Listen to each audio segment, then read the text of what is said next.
Guys, how's it going? Killer Camp video. In today's video I have an awesome free versus free enhancement shaman breakdown for you guys. It was actually submitted by one of the subscribers, Persian. Now he wanted me to pretty much just go over some of his gameplay and of course critique it, but I figured, you know what, I might as well post this video because it will help all of us succeed, right?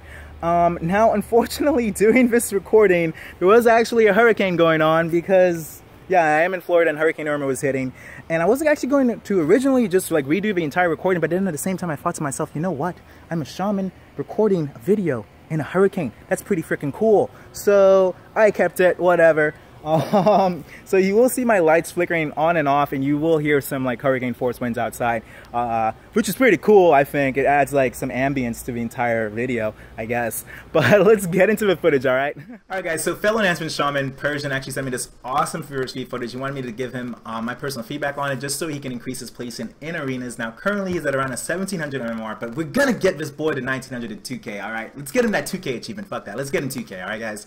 So right now he's actually going to be going up against Frost Mage, Discipline Priest, and Arms Warrior. Now one thing you want to note as an enhancement shaman, pretty much your most important CC is going to be Hex. With this team right now, no one on this team can dispel Hex, so you want to try to get as many Hexes off as possible, primarily on the Disc Priest following like a Warrior Fear or something, just to really have a strong CC chain. And once the game starts, we'll also take note of who has trinkets and who's using Adapt and who's using Relentless, things like that. Now moving on to the talents part, you actually spec into like really good talents. Definitely want to go with Earth Grab Totem. That's going to be a great way for you to get Root the Warrior off. Did you guys see? Well, I'm actually in a hurricane right now, so I guess my power's going out. Alright, oh shit. I hope that stops, but anyways, so using Earth Grab Totem is going to be a great way to actually peel that warrior off of you, and of course help you get in range of the healer, or even root the healer, preventing the priest from getting a fear on your healer. All right, so root is definitely the best one you want to be using for this. Now let's get into let's just play the clip. Oh no! All right, so you want to actually stay in the, I recommend you stay in the Counter Strike here. You spec in the Sky Fury, because Sky Fury Totem is good and all, but it's only really going to benefit like one of your main spells, and that's going to be Lightning Bolt. You're being kind of greedy there. I recommend you take Wind Fury. That way you and your warrior will both be able to benefit from that. Or you can of course go into Counter Strike to provide great offensive pressure when they're bursting, great counter pressure when they're bursting on you. So let's keep playing here. All right. I wouldn't recommend like just staying back. You have Root Totem, you could have honestly just ran in there and gotten the mage rooted out. But now they've opened up on you and their priest is like in the back line, so that's not good. Hopefully your warrior can get a fear off or something. Fear, oh no! Okay, so right here, that's something that you never really want to do. I would recommend that you wait for the mage to get his initial blink off before you pop your burst, because as you can see, you've bursted and the mage is now like 30 yards away from you guys. And yeah, it's not looking good. And the priest is also casting mind control. Not sure who's going to be mind controlling, but it's just a really bad spot. So if anything, I would have recommended it to you send the warrior to initially charge the priest. That way the heroically to the priest, use a fear so you have some type of CC on the priest, and then he could stun the mage, probably force a trinket. You definitely get some CDs from the mage on that, and then you pop your burst. That way he's right in front of you and he's just pretty much gonna have to like take the D in a sense, you know. All right, so let's keep playing. All right, so he mind controls you, and another thing, I actually saw you try to interact with Shunnering. Another thing to note, as an enhancement shaman, I'll put this macro up in like upper like left-hand corner or something like that. But you can purge off mind control if it's on any of your teammates. So what I normally like to do is, you know, mind control is like a double-edged sword, because it is also CCing the healer in a sense as he's CCing someone on your team. But you could actually drop a capstun totem underneath the priest while he's mind controlling one of your enemy teammates, and then you could also just like purge it off, and then he'll get capstun, and that's just again providing you with additional CC. Let's keep playing. So they've actually just pretty much successfully completely peeled your go. You didn't get any defensive CDs, and you're let's see, you fear. Okay, so that fear right there was actually broken by a Crash Lightning. That's another thing you want to take note of, especially if you're running with like a Hunter who's using Frost Trap, or a Warrior who's using Fear. If you do Crash Lightning around the healer, of course, it's going to break it. So definitely recommend just holding off on Crash Lightning, even though it does help our damage a little bit. It's not completely mandatory, so I wouldn't recommend using it if you're if the kill target, if the healer CC'd, like, you know, right next to the kill target. So let's keep going.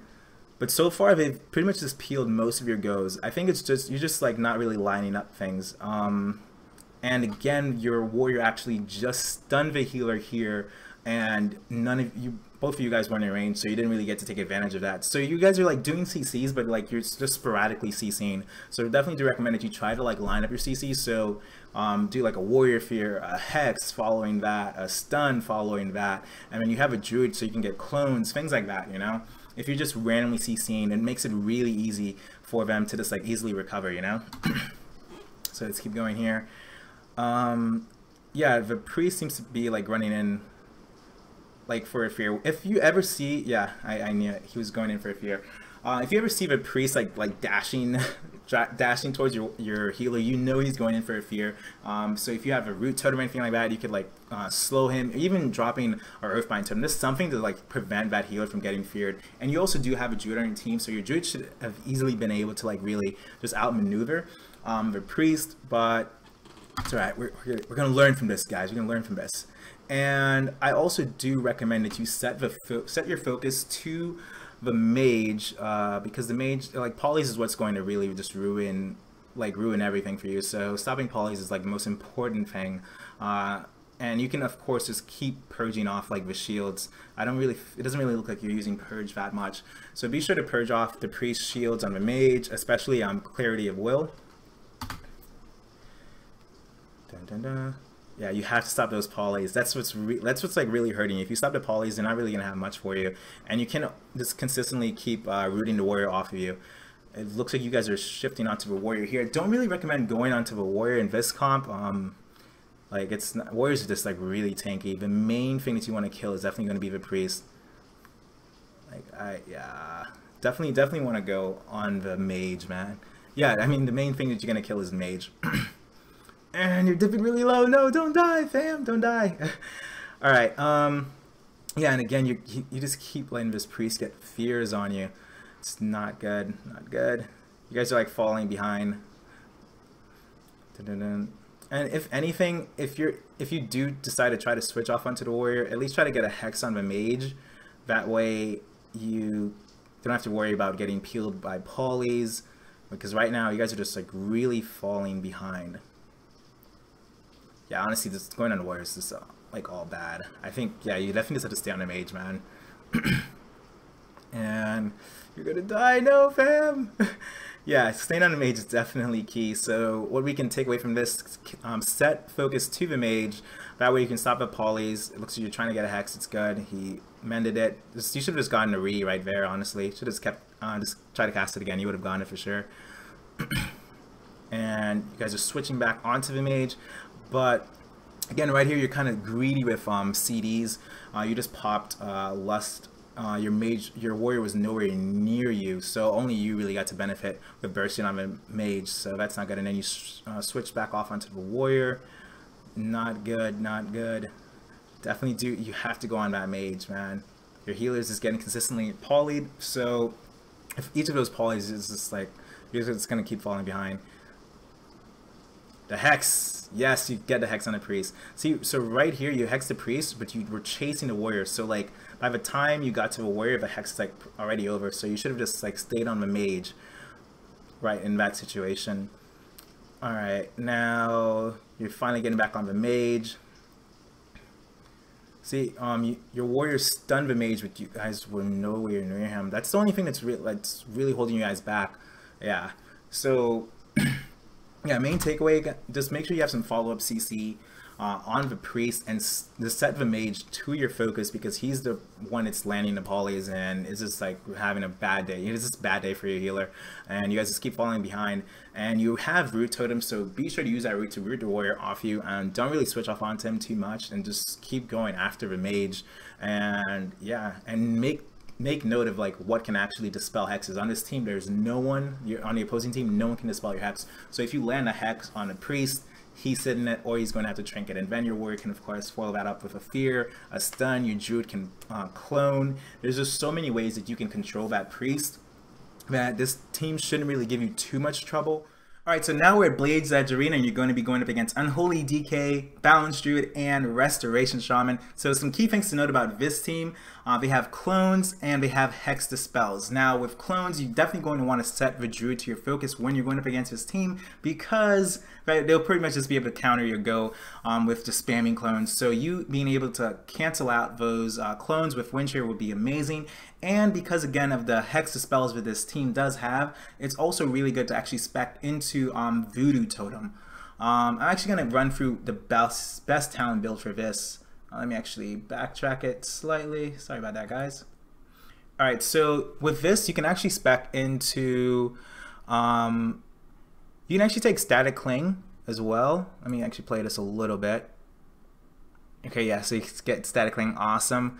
And once you go into your talents, you can spec into Hot Hand. Yeah, you can go into Hot Hand, Voodoo Totem. You can take Hailstrom and Boulder Fist. Now, the reason I actually recommend you get out of Earthen Spike is because, again, Earthen Spike does do physical damage, whereas Boulder Fist will actually buff the damage on your Rockbiter, and Rockbiter does nature damage. Hot Hand, of course, does fire damage, and with Hailstrom, your Frostbite weapon is also going to do frost damage. And with this build, you actually be able to really just do amazing damage to the Balance Druid, even when he swaps into bear form, because for the most part, Balance Druids will just want to stay in bear form the entire game, which really does suck. And we're taking Voodoo Totem because, again, of the Hex Dispels, and you being able to just drop a Voodoo Totem on the Shaman mid-cast, while training the Balance Druid will be very powerful. And of course you can follow that up with a Wind Shear, and it's just going to be able, you're just going to be able to have so much like instant CC on the Shaman. He's going to actually start falling back on healing.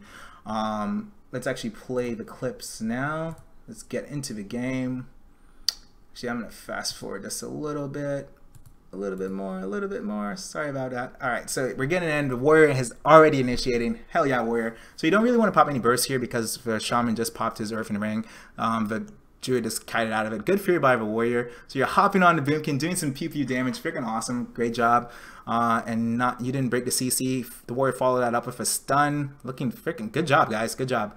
The only thing I would recommend is that you actually switch your focus from the Shaman to the Boomkin, because he's going to start getting off some full. He can get full moons off, and he can, yeah, he's actually getting the full moon off right now. Good job. Your healer actually cloned that full moon. Good play. And he also negated much healing from the Restoration Shaman with that clone. Good job by, dude, your teammates are bosses, bro. Hell yeah. All right. Yeah, you guys are doing pretty good. You can also always like swap to Restoration Shaman going up against this, but again, if you swap to the Restoration Shaman, you're going to have to set focus to the Boomkin because he's getting that full moons off. That's what's actually going to hurt you. But you guys are doing really good right now. You just have so much pressure. This is awesome. You're able to force these. The Boomkin is like trying to clone as much as possible. See, that's the only thing that really sucks about when you decide to train the healer. But other than that, you guys are doing good. Have great pressure, and your Druid is actually just pretty much keeping that Death Knight CC back there. Yeah, see, so if you would have had the Boomkin on focus, you would have been able to stop a lot of those clones, and that healer probably would have died like a lot soon. You guys are doing great, but you already have gotten most CDs from him, so yeah, he's gonna drop. He's gonna die. He's going down. There you go. Good job. But that was actually really close. You got really low there, and the only reason you got low, of course, is because you allowed that Boomkin to get those full moons off. But I just want to show clips of this game. You guys won, good job. But it's just like, I think it's very helpful for Enhancement Shaman to know that when you see teams that have Hex Dispels, a lot of times, like when I first started, like I'd just be like, oh my god, I have like no CC for this team.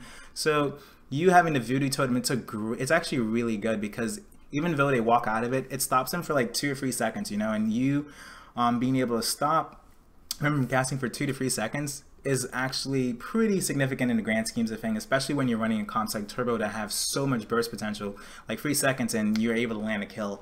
I hope you guys appreciated this video, and if you did, be sure to thumbs it up and leave a like and subscribe to the channel. Other than that,